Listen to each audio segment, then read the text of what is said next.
This is the most important thing you need to understand about really any disease or condition.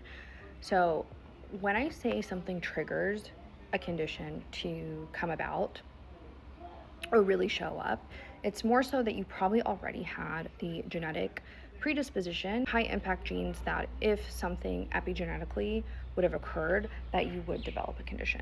So before I got food poisoning, I had no signs of really lipedema, POTS, MCAS, Hashimoto's, lupus, any of those conditions.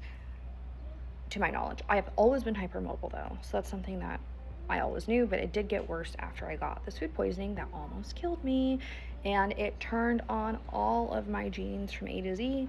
And I've done really extensive genetic testing and genomic testing, and I have a lot of inflammatory, oxidative, immune modulating, adipose tissue inflammatory and oxidative genes, really poor vascular and connective tissue genes. I didn't have any specific gene, tied to like lupus or RA or anything like that, but I have all these other metabolic pathways that were not great. And those all turned on like wildfire. So what I'm doing now is I'm literally changing my lifestyle to essentially calm down some of those pathways and have more protective pathways turn back on or really counterbalance.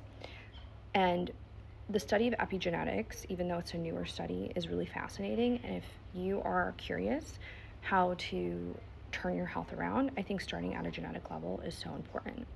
So what I was sharing in this video was about how viruses can trigger things like lipedema. Not just lipedema, like multiple things, but a lot of women will say, like after COVID or after they had some kind of food poisoning or some kind of viral infection, they notice that that lipedema gets worse. And this goes without saying, you need to have the genetic predisposition first. It's not that just having the virus alone would trigger something like lipedema.